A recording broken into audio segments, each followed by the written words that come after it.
difference, one cup at a time. Tea time. Yeah, this is tea time. Yeah, making a difference, one cup at a time. Tea time. Yeah. So be sure to grab your tea, grab a seat, and tune in to Miss Liz.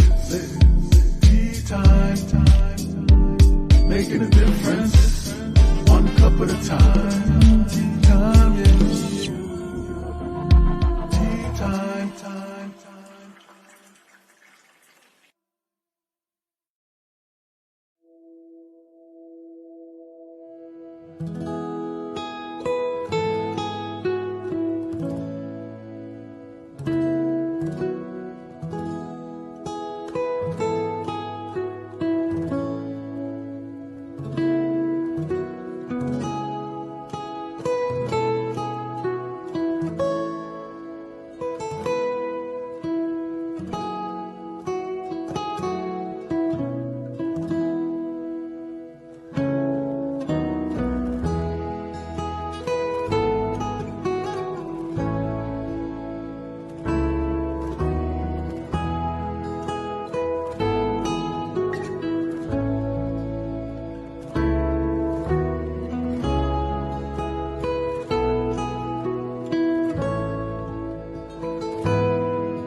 Well, welcome everybody to Evening Tea Time with Miss Liz. That's right, we're back and we've done 3 shows again this week. This morning we started off with Clear Your Clutter, and then we went into advertisement and features and content creators and all of that good stuff. And tonight we have Marianne Sciucco, who is here. She's a co-founder and director of AlzAuthors. She's an author, she's a nurse, and a podcast host, and she's going to be talking to us about Alzheimer's and dementia and her personal story as well. We're going to go a little deep.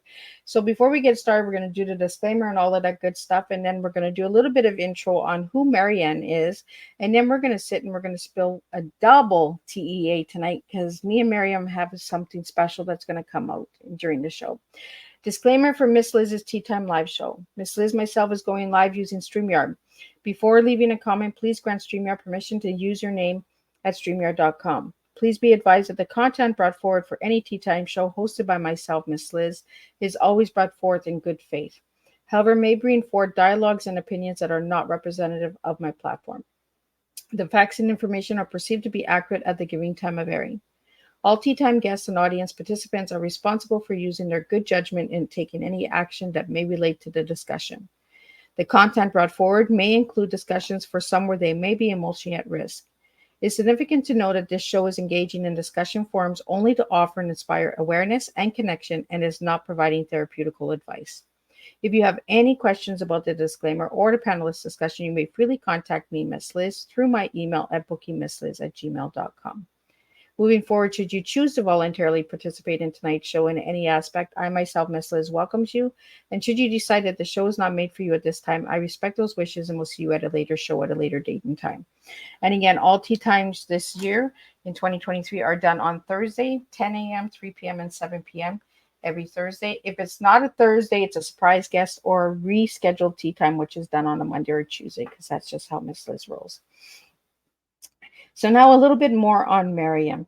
Marianne Sciucco is not a nurse who writes, but a writer who happens to be a nurse, using her skills and experience to create stories that bear witness to the humanity in all of us.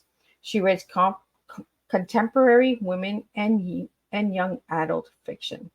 A lover of words and books, she studied the craft of writing as an English major at the University of Massachusetts at Boston and worked for a time as a newspaper reporter in New England. She eventually became a registered nurse to avoid poverty. With more than 20 years experience as a staff nurse and case manager, she worked with countless families dealing with issues related to aging, elder care, Alzheimer's, and nursing home placements. In 2002, she put the two together and began writing about the intricate lives of people struggling with health and family issues.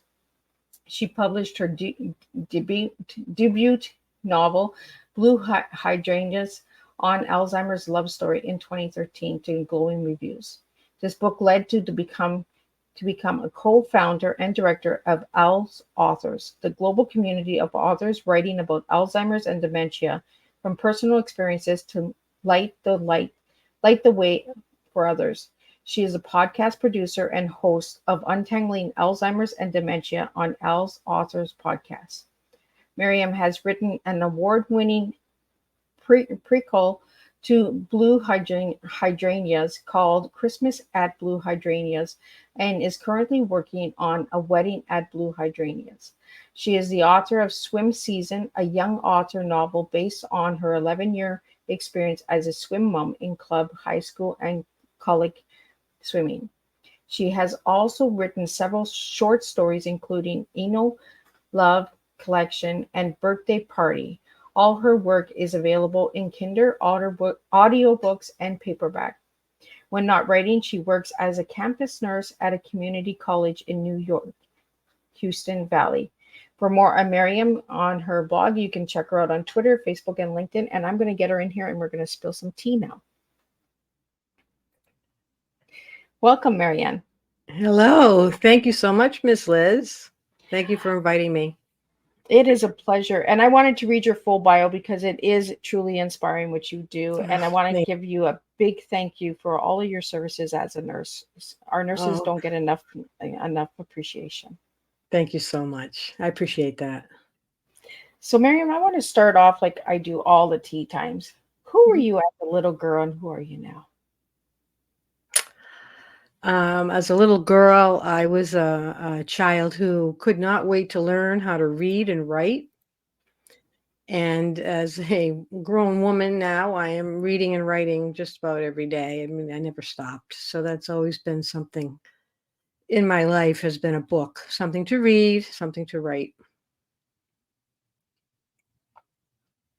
So, what age were you when you wrote your first book?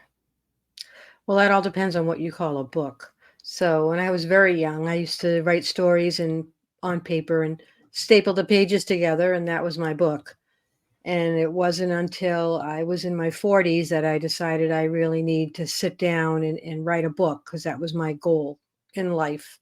So I started working on a project, and that really didn't pan out to anything. So I was inspired at my work as a hospital case manager with the idea that became Blue Hydrangeas, and I managed to complete that project.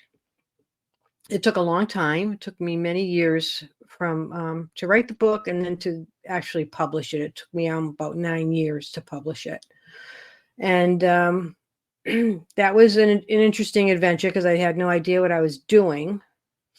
And it ended up becoming the catalyst for me to reach out to other authors writing about Alzheimer's and dementia and start AlzAuthors.com. So, Miriam, you have a personal story connected to Alzheimer's and dementia, correct? Mm-hmm. Yes, I do. I have had several of my aunts whom had Alzheimer's, one back and in the in the 1990s, I guess it was. And she was very close to our family. She was my mother's oldest sister, 15 years older. So she was more like a grandmother.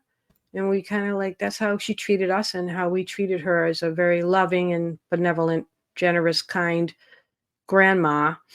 And she started exhibiting signs of Alzheimer's. And at the time, she lived with my cousin, and I lived near them. So I got to spend a lot of time and witness her decline, which I didn't really understand at the time.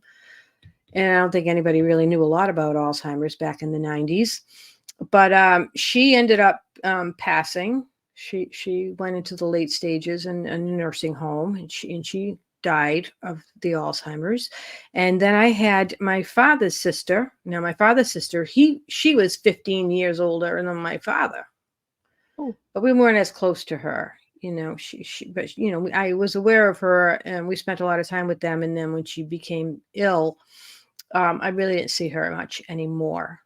And then I had another aunt on my dad's side, my uncle's wife, his brother's wife. And we were very close too, but she lived in California, so I didn't get to see her much, but I know that she had a very a terrible decline. So I'm kind of glad I missed it. And my aunt, my mom's sister, inspired me to go into nursing. At the time, I had never dreamt of being a nurse. Actually, it was something I absolutely did not want to do. When I was in high school, my senior year, my guidance counselor brought me into his office to talk about my plans. And I said, I want to be a writer. And he said, you'll be a good nurse. And I said, no, that's not ever going to happen.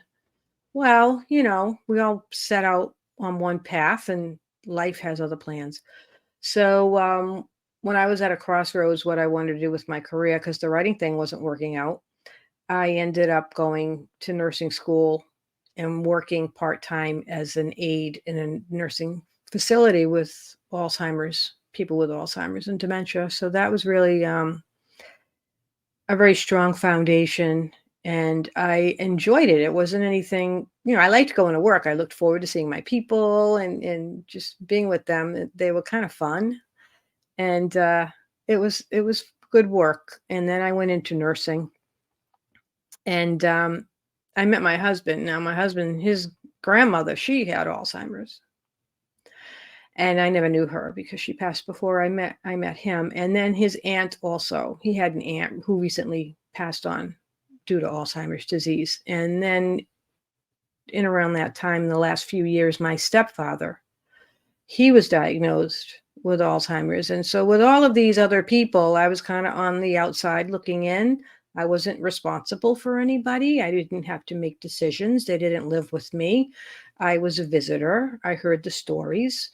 But when it was my stepfather, that was different because my stepfather really didn't have any family. And when I went with him and my mom, I took them to an attorney to draw up papers for their wills and their living wills and power of attorney and things like that. And he made me his person. So I never dreamed that he would have Alzheimer's or dementia.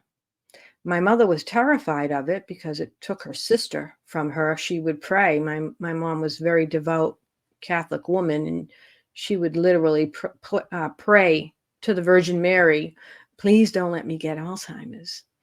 So when my stepfather started showing signs that something wasn't right with him, I thought it was just he was depressed. Well, he was just being difficult because he was difficult. That was his nature. And he was a jokester and a prankster, and he liked to make trouble and instigate, make people argue. He liked that kind of thing. So we just thought he was amping that up. And finally, it got to a point where I said, there's something seriously wrong here, and brought him for an evaluation. And it turned out he did have dementia, which my mother was devastated because that was the big thing she was afraid of. She wasn't afraid of anything else. So I ended up becoming his power of attorney. I handled all of his legal, medical, and financial issues until he passed away. And prior to that, just not too long, he was diagnosed in 2015, but earlier in that year, we started AlzAuthors. So that all kind of like collided at that time. So Marianne, do you want to tell us a little bit about AlzAuthors and how many's in the community and how it works and all of that?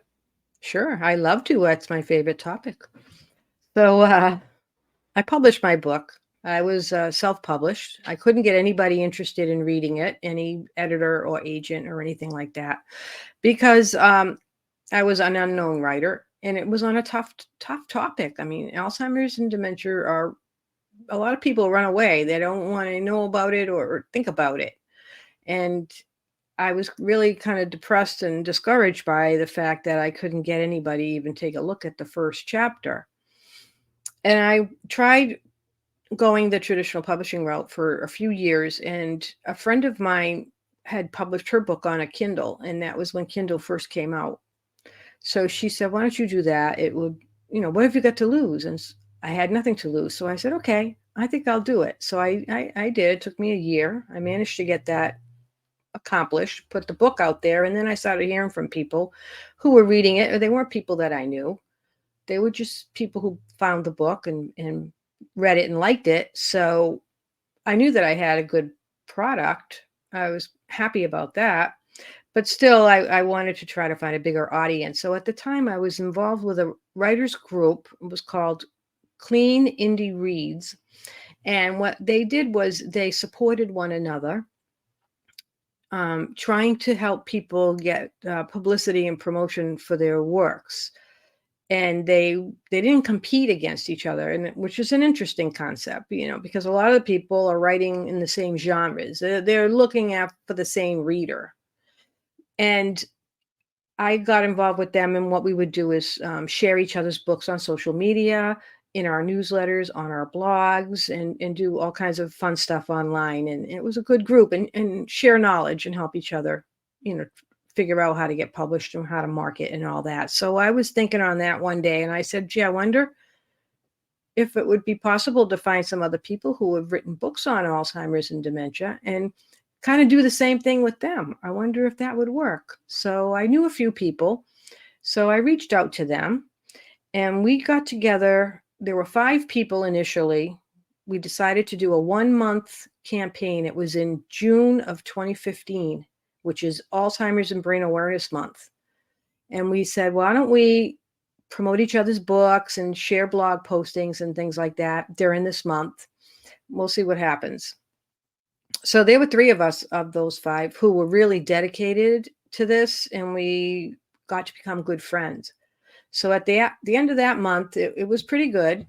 We decided we would do it again in November. November is Caregiver Appreciation Month. So we said, well, let's do it again. That was fun. So we did. We had more fun. And then the following year rolls around. It's coming up again, Alzheimer's and Brain Awareness Month. And I said, why don't we get together again and do something, but let's do something bigger. Why don't we start our own blog?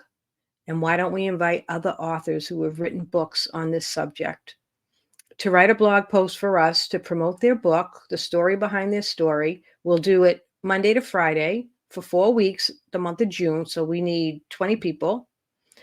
And we'll promote them all on social media. So then that's when we came up with the name AlzAuthors and started the blog. And at first we didn't know what was going to happen. We said, well, how are we going to find 20 people that are going to write a blog post for us? They don't know us, and we're nobody. We're just starting out. But at the end of the month, we had more posts. We had more authors that wanted to be involved. So we said, okay, why don't we keep going? But we won't do it every day. That was getting out of hand. We'll just do it once a week. Every week we'll have a new author, a new book. We'll see what happens. So that was in 2016. So here we are now in 2023, and we have over 350 authors in our collaborative.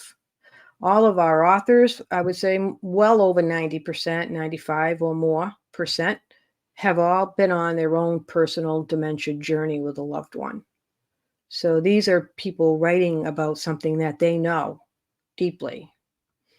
And it's not a bunch of, professionals. Professionals, they have their place, but it's people who are writing the stories and the chapters that are about being up all night with a parent that won't sleep and trying to manage your children while you're also trying to manage your mother and all of the, whatever it is that goes on, in a family, in a household when there's somebody living with dementia. That's what we look for in our books. So it's interesting. We have so many genres. We have children's books, fiction, nonfiction, caregiver guides, memoir, poetry, art books. There are photography books. But we also feature blogs, people who might be blogging their story. And a lot of people do that. There are people who are living with dementia who are blogging their story and have also written books.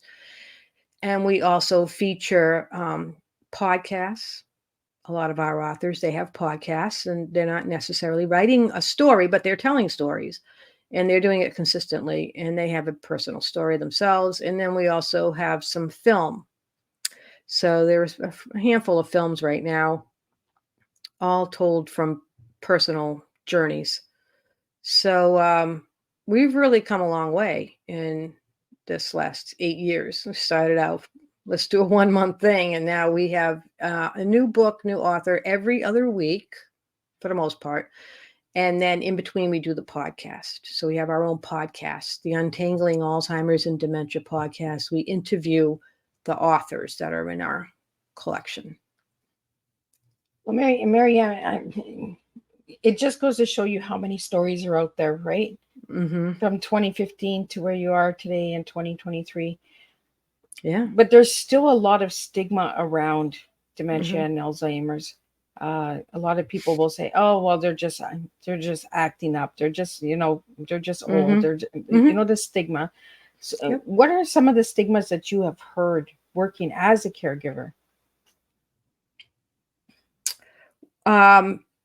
People think that it's that they're crazy. It's a mental illness. It's a mental disease, it's not mental illness like schizophrenia or depression or any of those. It's a brain disease, and so the brain is slowly dying, and people are not responsible for what happens because their brain is dying. People are not responsible for being mentally ill either. But in our case, like with my stepfather, when he was acting up, it went on for quite a while. We just thought he was just trying to be a jerk because he liked to be a jerk. I mean, he did. He really was. He was a handful. So we ignored it for a long time until it became impossible to ignore, and had to take some steps and see what's going on, because maybe we could fix it. So that's one of the stigmas, is they're crazy. And I mean, people are very uncomfortable with the whole concept of mental illness or losing your mind or anything that even suggests that there's something wrong with the way that you think. And then it's all about your behavior. So that's huge. And the other one is that it's just a normal part of aging, and that we can just expect it as we get older, that we are going to end up with dementia, some kind of dementia, and not be fully functioning and able to take care of ourselves. And that's not true. That is not normal aging by any means. And so trying to educate people about that is really important, because that's when people will know that not to accept it, not to accept these changes, and to look for solutions, because there may be a reason that you can cure why a person is having some kind of cognitive impairment. And then there may not be. It may be like dementia or Alzheimer's, so there is no cure. But when if we don't know what's going on, then we can't try to do anything about it, or even to make plans, because it's a progressive illness. So most people, you can live, some people up more than 20 years after diagnosis, which is a long time to live with something. And that gives you a lot of time to plan and prepare how you want to end your life and how do you want to live the rest of your life. So that's very important. And people are very uncomfortable about the concept of death and don't want to think about that either. So that's like another stigma that's associated with it. It is a terminal illness. There is no cure at this point. And most people are living well with dementia. People can live well even if they have been diagnosed. We have many authors in our organization who are living well with dementia, some for more than 10 years. And I'll tell you all about them. We're doing a program. We have an event coming up next Tuesday, the 24th. It's at 10:30 in the morning, called Everything You've Always Wanted to Know About Living with Dementia But Were Afraid to Ask, Part 2. And what this is a meeting of 5 people all living with dementia who have all either written a book or helped write their own book with somebody else. And we met with them 2 years ago and talked about their stories and their journeys. And we wanted to get back together again to see what's changed in the past 2 years, if anything. So we're going to get together with them again next week. And that's just an hour-long discussion. It's at 10:30 in the morning because 3 of these people live in the United Kingdom. So we have a 5-hour time difference. The other 2 are in the United States. It's 3 women, 2 men. And one of them, Peter Berry, he's a cyclist. He rides something called a penny farthing. I don't know if you've ever heard about it. It's one of those big bikes No. with the little wheel, the big giant wheel in the front and the little wheel in the Oh, back. yes, I have. Yeah, it's an old-fashioned kind of a bike. Well, he rides that all over the English countryside, and he rides other types of bikes too, more contemporary kinds of bicycles. And he likes to raise money for the Alzheimer's cause, so he does that there. And he's got 2 books out, and both of them were written by his friend Deb Bunt, and it tells his story. And people who are interested in getting into the mind of a person with dementia can learn a lot from his books. We have Jennifer Butte, who is a physician. She had to retire from her practice. She lives in an assisted living in England, and she's kind of like the resident expert on everybody. She's still serving people using her medical expertise and her skills. I mean, she's not doctoring or anything like that, but she's there and she's still helping.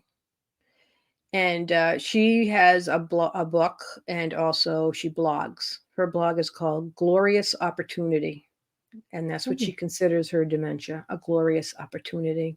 Also in England is Wendy Mitchell, who is remarkable. She's been living with dementia for almost 10 years. She's just published her 3rd book, and that was written with the help of a journalist. So her book is kind of like ghostwritten. She travels all over England supporting Alzheimer's advocacy, research, speaking. She's been granted 2 honorary doctorates from 2 different universities. She has a very rich, full life. She lives by herself. And then in the United States, I have Michael Ellenbogen. He's a young man. His symptoms started at 39 years old, and he was diagnosed at 49. So in many, many cases, it takes that long for people to get an accurate diagnosis. And there's a lot of reasons for that, which we can get into. But he was diagnosed at 49. He was an IT executive. He had to leave his job, so he's been unemployed. He became a dementia advocate. He's spoken in front of the United States Congress. He was very active with blogging and social media and going out and doing public appearances, and wrote a book. And now that as his disease progresses, he's been slowing down. And then the last person is Herta Saunders. She's a South African. She lives in Utah. And she was a professional at university in the gender studies program. And she was also diagnosed early on and had to leave her work, and has published her memoir and blogs also, and has been the subject of a PBS documentary. So these people are not suffering with dementia. Okay, that's another stigma, that people think that people who have dementia, they're suffering, they're stricken, that their lives are horrible.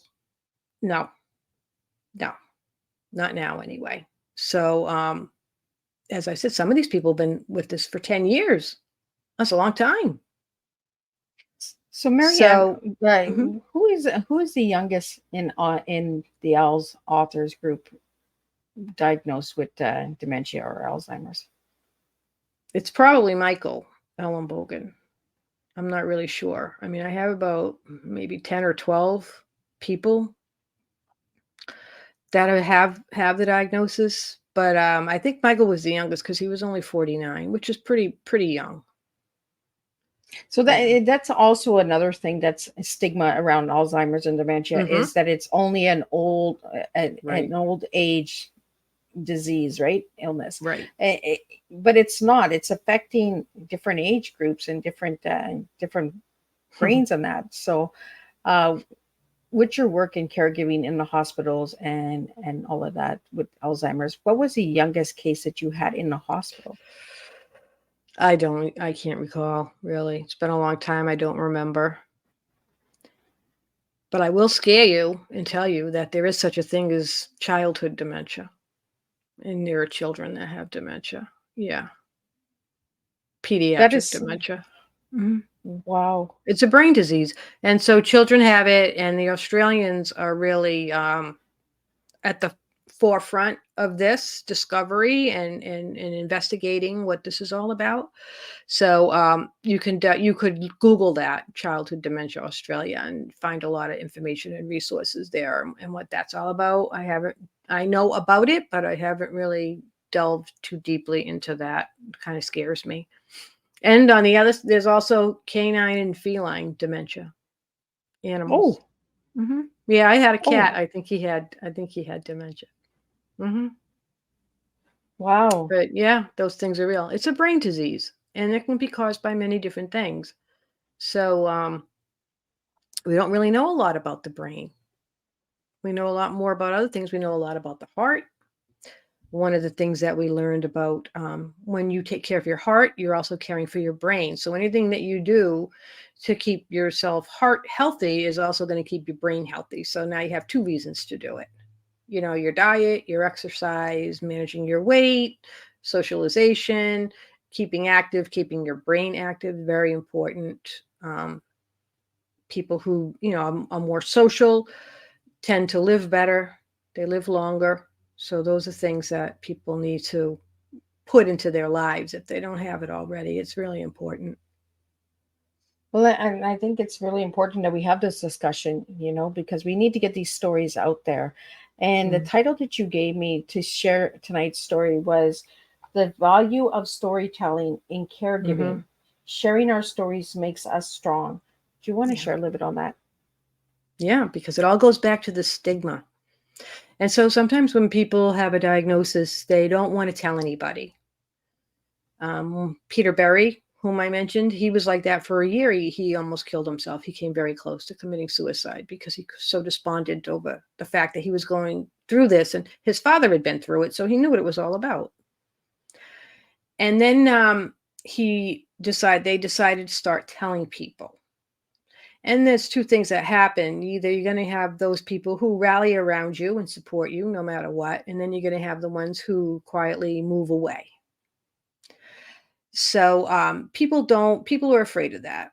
Now, if say you're working and you're the primary breadwinner for your family, and now you have cognitive impairment, you've gotten some kind of a diagnosis. You don't want to talk about that because you'll probably lose your job. If you can keep it. I mean, some people Yeah. can work for a long time. It all depends on what you do. But people don't want to give that up, obviously. And people don't want to have the diagnosis associated with themselves or even with their loved ones. They're afraid people are going to think that, again, crazy, mentally ill, all of that stigma that's attached. So people tend to isolate and they don't tell others. So what we've learned is that when people do mention to somebody like a coworker or neighbor or anyone, somebody they know in church, we're dealing with this. My mom has dementia. In many cases, that person's going to say, "Oh, I know what you mean because we've got that too, or that happened to my grandmother." It's just unbelievable how it's such a deep thread that it infiltrates so many different families, but people think that they're the only ones. They don't understand. They don't, what are other people doing about this? And a lot of it comes from when a diagnosis is made, and this is like a huge problem with the medical establishment, is people are not given resources. They're told you have this illness, you can try this medicine, and we'll see you next year. And they leave with millions of questions and they don't even know where to turn. A lot of people don't know they have resources in their own community. Most communities will have an office for the aging and they can help, or they have the Alzheimer's Association, the Alzheimer's Society, or anything like that. There's plenty of agencies all over the world that can help people. And then there's tons of resources online. You can find information there and support. So when you isolate yourself from that, then you don't know about these resources. You're not able to take advantage of them. And so that's another big problem. And the other thing is change. So we are, as human beings, we do not like change. We like comfort. We like to stay in our comfort zone and we like to know what to expect and things to go the way that we plan. And when there's somebody has a diagnosis like dementia or any other very serious illness, what it does is it results in change across the whole board. Everybody's life is impacted now. So people want to, avoid that. So those are just some of those things. Yeah, I want to get into your tea because your tea is going to bring into the next the next part of our conversation. So if I give you the letter TEA, I know you have a TEA in you, and I also know that you have an EDS The in you. EDS. Yeah. So I want you to share that, and then I'll ask you why you gave me those words. Okay, so we'll start with the TEA. And I wrote Transforming Education of Alzheimer's. And so that's kind of like my mission here with AlzAuthors is to get people to learn and understand about Alzheimer's and dementia before they have to. That would be good. Before it's part of your life or somebody you love, is to kind of get an idea, what is this brain disorder about? Get rid of some of these stigmas, the misinformation that surrounds it. So that when people encounter someone, and you will encounter somebody with dementia as you go about your business, if you go outside, people are out there, everywhere you go, restaurants, shopping, they may be driving next to you in your doctor's office, at sporting events, wherever you're going to go, there's going to be somebody that has it. At least if they have a problem or they need assistance, then you would know what to do. And you would know that they're not crazy or something else is going on, that they truly have a problem and that you could help them. So that's really important. And that's the whole mission with AlzAuthors, really, is to bring these stories and share them and educate people, and also to support the other caregivers and people who are currently on that path right now, to find stories that are like their own. So if you're caring for your mother, we have almost 100 books about caring for your mother. So, you can see how other people manage. And then I think that makes people strong. So we get strong. You're stronger for telling your story. And then the people who read it, they're going to be stronger because they read it. And then the other one, the EDS, was eliminating dementia stigma. And it kind of ties into the first one of just like letting people understand that it is not normal aging, all the things that we discuss. It's not normal aging. You don't have to expect it. You don't have to accept it. You can, you're not crazy. It's not a mental illness. So there's no cure. So that's another thing. People can't stop it. And whatever other stigmas that we discussed.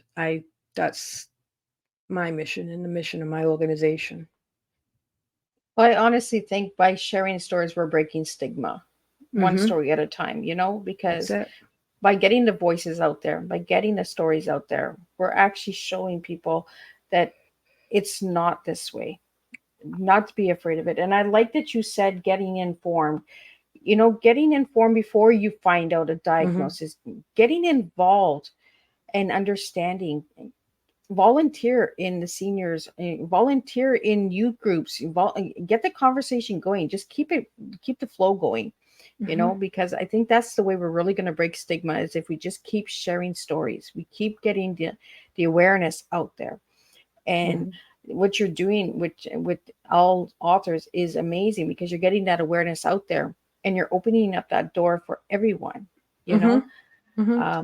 and since 2015 to 2023, look where you are today, Marianne. Like, you've opened up so many doors and so many avenues.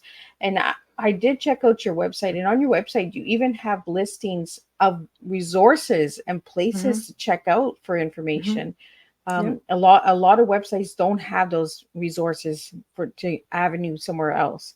I really appreciate that, because if something's not on the website, you can always go to a different site, or you can go to a different location and find it. Exactly. That's how the whole thing is designed, really, because, if you don't like my book, if it doesn't address your situation, it's not the type of dementia, it's not your relationship, you don't like fiction, then, you'll find another book that you do like in that collection. And so that's fine, because somebody else is going to come maybe to our website, and they'll looking for something else and discover me. And, we're altruistic in that way. And one thing about websites, um, a lot of times people don't want anybody to leave their website and go to another website, because they're probably not going to come back. Right? That, how we get stuck in those little rabbit holes. Like, how did I get here? An hour later, I'm like, oh, I forgot where I started. So we are generous in that we will, if we have good information to share, and a lot of it comes from our authors and our partners, people that support us. Everything is very a shared mission. So we put that out there too, because our goal is just to help the families, the caregivers, and also, people working in this field, because even in people working in the field, they have their own stigmas. They take that to work with them. Yeah. Physicians will take that to work with them and treat patients and, give off a negative vibe, and don't even know that there are people who are out there who are like traveling the country with dementia, talking about dementia and making an impact. It's amazing. So, Marianne, you have a personal story with family members and loved ones. What is the biggest fear when you get that diagnosis as a family member, not the person who has the Alzheimer's and dementia, but what does it feel like for a family member? There's a lot of uncertainty, and there's going to be change. So my mom, when her husband, he was 9 years younger than her. So she was in her late 80s when he was diagnosed. And my biggest concern was that my mother's life was going to stay the same, because I knew that if she started going through a lot of turmoils and things, it was going to have a negative impact on her. And I think that's what happens to like a lot of people. They don't know what to expect. Some of the behaviors can be really hard to live with. They can be ugly. People don't behave well. And I'm talking about people who have dementia, although it could be anybody in the situation. But a lot of times, if people are having difficult behaviors and things like that, families don't know how to handle it. It can be scary. It can be dangerous. So a lot of people are afraid of things like that. And then there's like the huge financial burden. So the biggest cost associated with Alzheimer's and dementia is for care, whether it's care at home, or if person has to move to memory care or long-term nursing care in a facility or something like that. That can like wipe you out, bankrupt you in a very short time. In the United States, it's about $12,000 a month for my stepfather's nursing home. And people in the United States, average citizen doesn't have that kind of money laying around for 15, not that long, maybe 7, 8 years, say. They were going to live that way. It's a long time. You go broke. So that's like another fear that people have is, how is this going to affect me? How is this going to affect us financially? How long is this going to go on? That's another one. And then at the same time, that it comes to its natural conclusion, but at the end, you've lost your loved one.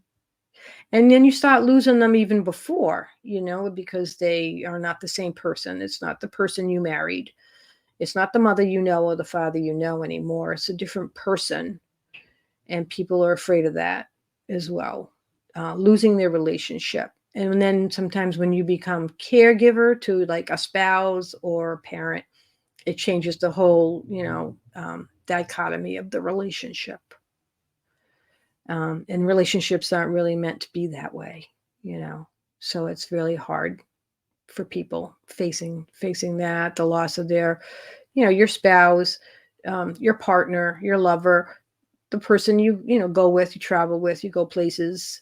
You have your family together, that's altered. That may never be the same. So people struggle with that. That's another big fear. So yeah, there's a lot of fear.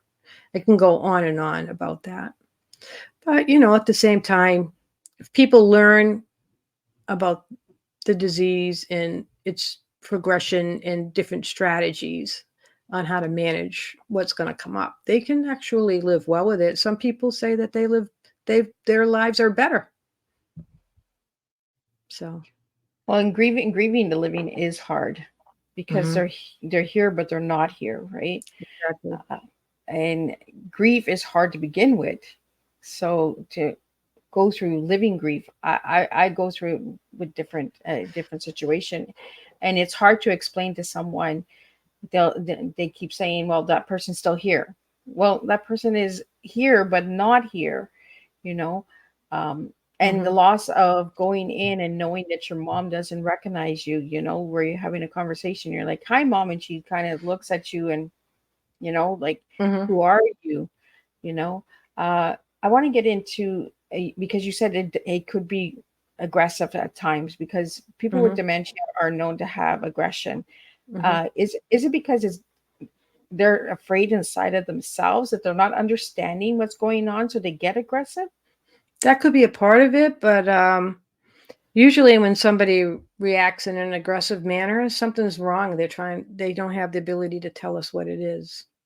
So it could be something simple, like they're hungry, they're cold, they have pain, they're upset about something's bothering them. They might be trapped in some kind of a loop where they're thinking somebody did them wrong or whatever. And maybe they didn't, but they can't get that out of their head. They feel trapped.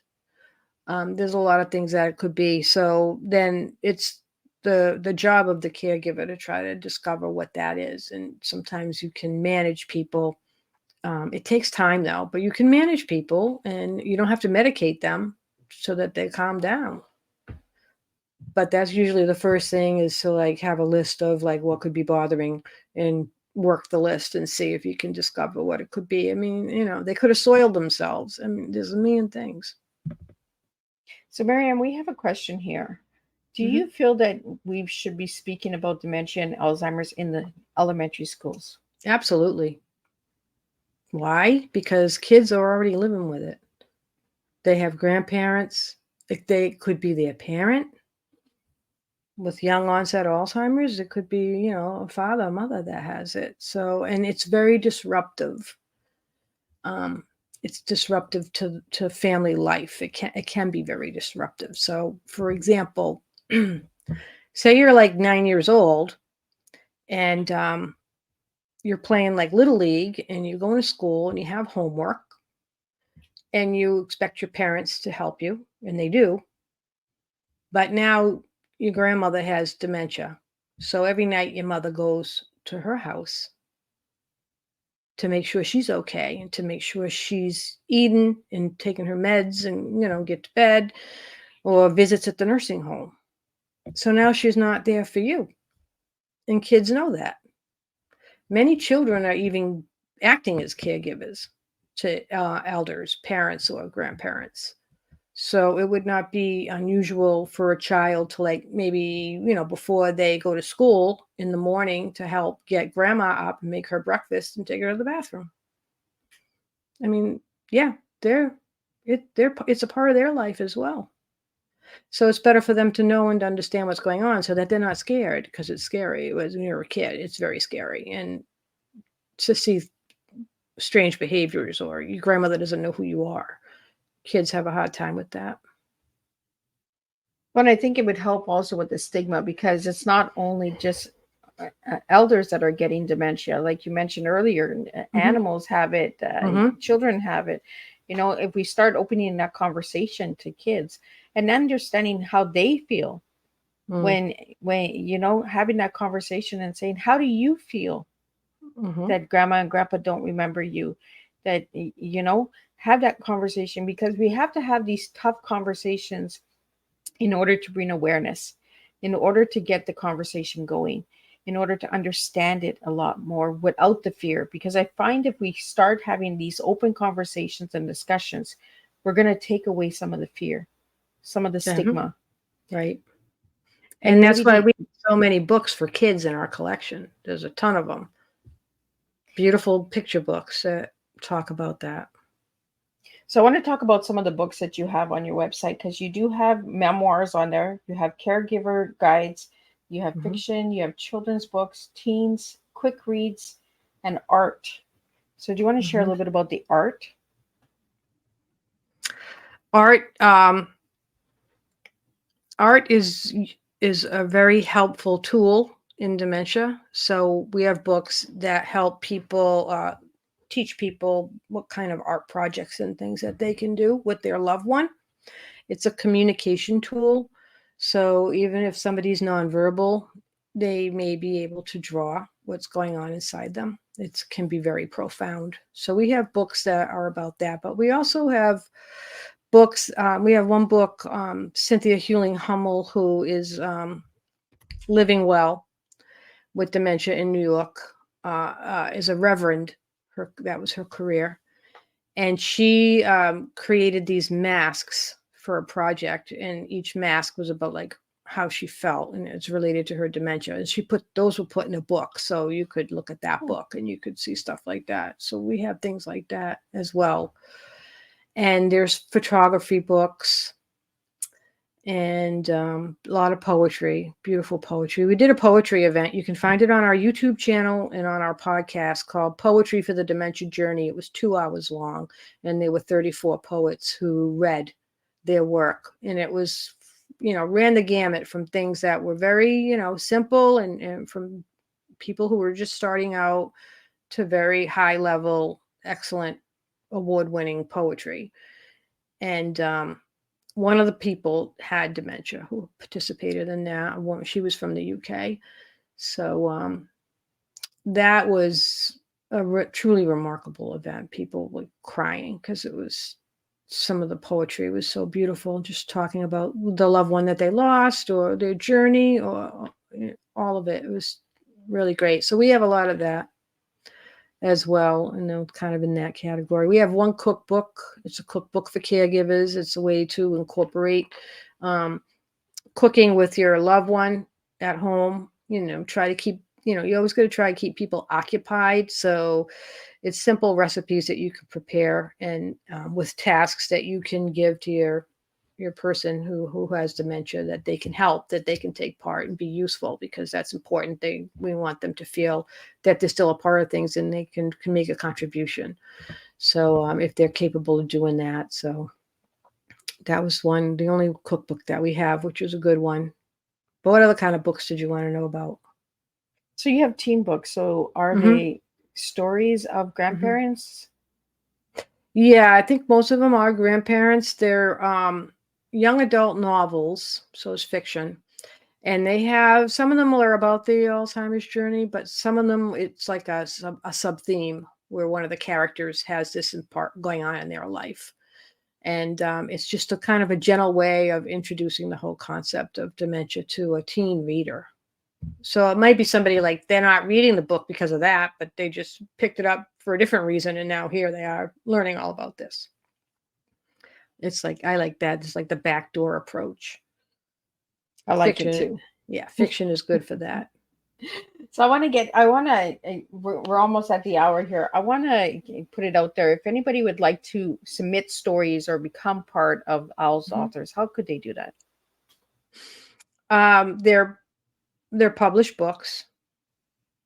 So we have a submission form on our website. You can find that. It's on the I think it's on the contact page.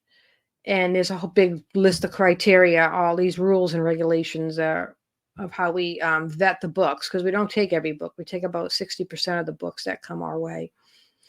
There's a lot of requirements that the books and the authors have to meet. So you would complete that. There's a $25 submission fee. And then when we get that, we have an acquisitions team, about 4 or 5 of us, who actually vet the books. So whoever's interested in that story or that author can take it on and investigate and see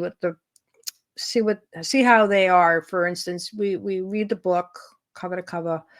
We also look at the ratings that the book has received. It's inspected for quality, because a lot of the books are self-published, and we want to make sure that they're putting out a quality product that can stand up to a traditionally published book. And then we also, because it's a collaborative, so when you come in, we're gonna publicize your book, but you're expected to publicize us and to publicize the other authors as well. So, and make friends that way. Really, that's a great way to make friends in your world. So we look to see that they're doing that. They have to have at least 2 social media platforms that they're active on. We like the books to be published in digital book and paperback, and audiobooks are great too, but we don't require an audiobook. But typically the book has to be in both formats, unless, some books don't really do well in digital. So, it depends. They may only have a paperback. And we give special preference to people who have dementia, so we can relax the rules a little bit, because those are the voices that we really want to hear. Yeah. So we might relax some of that. And we want them to be based on personal experience, and to be have an overall positive message. So we know that there is a lot of negative associated with caring for a loved one with dementia or having dementia. So, we just don't want to silence that or anything, but, we don't want to have all of the books be about that either. So we strike for a good balance.